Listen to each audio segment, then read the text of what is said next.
Cześć kochani, witam Was serdecznie na moim kanale i zapraszam dzisiaj na sernik nowojorski, czyli przepyszne, kremowe, bardzo proste w przygotowaniu ciasto, które zawsze się udaje, idealne na świąteczny stół. Zapraszam do oglądania filmu. Składniki.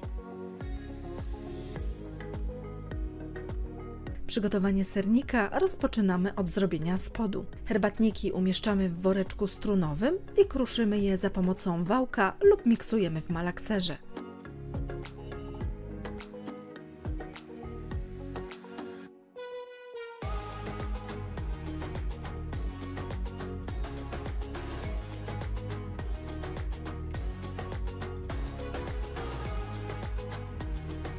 Pokruszone herbatniki wsypujemy do miski, wlewamy rozpuszczone, lekko wystudzone masło i całość dokładnie mieszamy łyżką.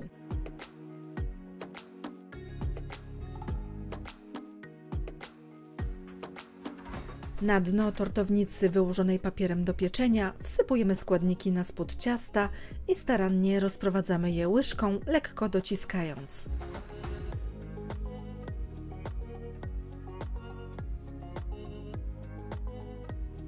Tak przygotowany spód ciasta wstawiamy do lodówki na 10 minut.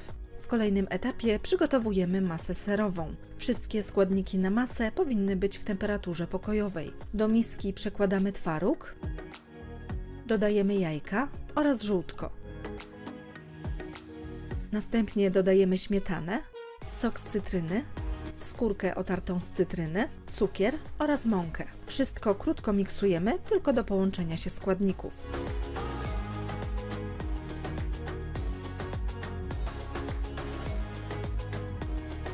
Gotową masę wlewamy na spód z ciastek. Sernik pieczemy przez 10 minut w piekarniku rozgrzanym do temperatury 180 stopni Celsjusza, a następnie zmniejszamy temperaturę do 110 stopni Celsjusza i pieczemy go jeszcze około 50-60 minut w termoobiegu. Sernik stawiamy na środkowej półce piekarnika, a poziom niżej wkładamy dużą formę wypełnioną wrzątkiem. Zapewni to odpowiedni poziom wilgotności w piekarniku. Upieczony sernik studzimy w piekarniku. W ostatnim etapie przygotowujemy polewę. Do miski przekładamy śmietanę, dodajemy sok z cytryny oraz cukier puder. Wszystko dokładnie razem mieszamy. Tak przygotowaną polewę wlewamy na sernik i starannie ją rozprowadzamy.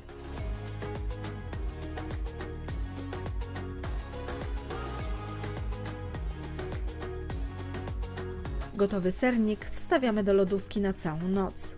Po więcej pysznych przepisów zapraszam na mój kanał Smakowite Dania oraz na stronę smakowitedania.com.